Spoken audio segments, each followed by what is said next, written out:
You understand exactly why you feel this way, and you feel it anyway. You know the breakup was for the best. You still ache. You know the criticism was unfair. It still stings for days. You know the anxiety isn't rational.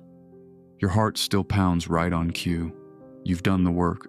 You can name the wound, trace the pattern, explain yourself perfectly, and none of it makes the feeling stop. So here's the objection that sounds like it kills this whole idea. If understanding doesn't end the feeling, what good is it? A philosopher heard that objection 350 years ago. His name was Baruch Spinoza. And he didn't argue with it. He agreed, completely. Understanding doesn't delete a feeling. Then he said something stranger. That understanding still sets you free. Not by erasing what you feel, but by changing what is. Let me show you the engine underneath that claim. Spinoza starts somewhere that sounds almost too simple to matter. Every single thing, he says, strives to keep existing. A tree, a dog, a person. Even a rock resists being broken. But for living things, it's more than survival. You don't just want to keep going. You want to grow your power to act. He called this drive the conatus. Think of it as the engine under everything you do. Your hunger is it. Your ambition is it. Your love, your fear, your curiosity. All of it's this one striving, wearing different clothes.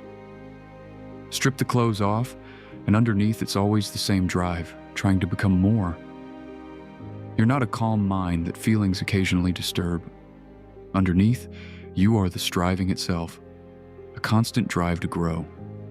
Your feelings are the drive meeting the world. And here's why that matters. If every emotion is really your power to act, rising or falling, then emotions aren't random weather. They are information. Each one is telling you where your power just went. So what, exactly, is a feeling measuring?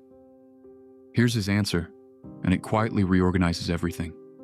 Joy, for Spinoza, isn't just a mood.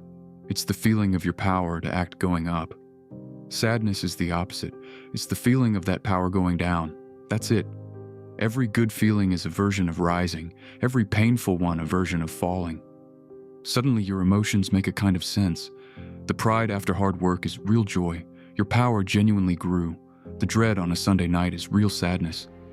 Something ahead is shrinking what you feel able to do. But now the careful part. Not every pleasure is joy in his sense. The third drink feels like a rise. The addict's high feels enormous. The gambler is sure his power is climbing, and it's a lie. Those highs borrow from tomorrow. They leave you with less power to act, not more. So the goal isn't to chase good feelings. It's to actually grow.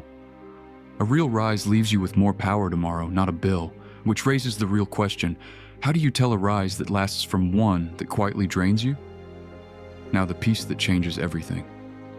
And it's not about feeling less.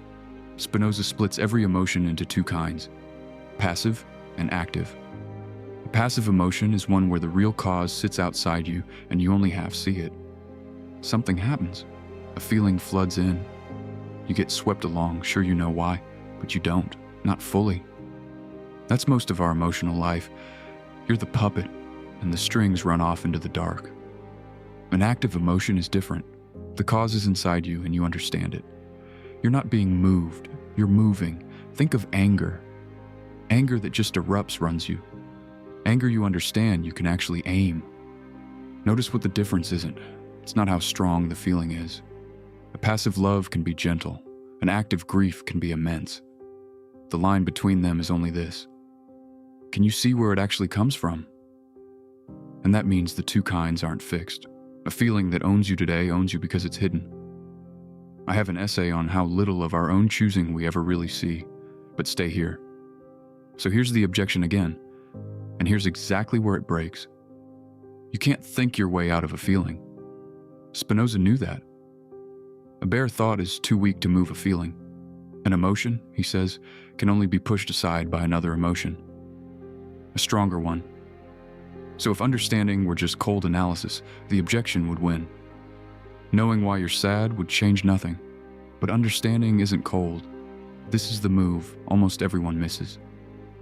When you truly grasp why a feeling is happening, two things occur at once. First, the feeling stops being purely passive. You have formed a clear picture of it. It's now partly yours. Second, that clear seeing produces its own feeling. Understanding something feels like a small rise in power. It's a quiet, active joy. You've felt it, that click when something finally lands. That click is power rising, and that active joy isn't weak. It can become the stronger emotion that finally moves the passive one. So you never think your way out. You outfeel it, but you fight with the calm, clear feeling that understanding creates. That's the whole engine. You don't delete the storm. You grow something steadier beside it until it pulls harder than the storm ever could. Watch it happen in the most ordinary pain there is. Take the oldest one there is. Someone doesn't choose you. The passive version arrives instantly, and it speaks in a single word. Unworthy. That word feels like a fact. It floods in. The strings vanish into the dark, and you obey. Now do the slow thing. Ask where it actually comes from, all the way down. The ache of not being chosen was wired into you long before this person existed. It was built by an old need to belong, by earlier losses, by a story you didn't write. The other person acted from their own tangle of causes, most of it nothing to do with your worth. See all of that clearly, and something shifts. The word unworthy stops being a fact. It becomes an event with causes. You did nothing to earn that word. It arrived pre-installed from 100 moments you never agreed to. The sting doesn't vanish. Spinoza never promised it would. But it has changed. It's no longer a verdict on you. It's a wave you can watch and understand and slowly outgrow. And the calm of seeing it clearly, that quiet, active joy, now has something to set against the shame. Do this once and it barely moves. But it's the first rep. Feelings aren't moved by a single clear look. They are worn down by many. So what happens if you never stop? So, did understanding actually do anything? Yes. Just not the thing you demanded. It didn't reach into the feeling and switch it off. Nothing does that. That was never the deal. What it did was quieter and bigger. It turned a little of what happens to you into something you understand. And every time you do that, the active joy grows. The steady kind, the kind that doesn't borrow from tomorrow. Keep going, feeling after feeling, and that joy gets a source no one can take from you, the plain act of understanding your own life. Spinoza gave this a name that sounds grand but means something simple. The intellectual love of nature.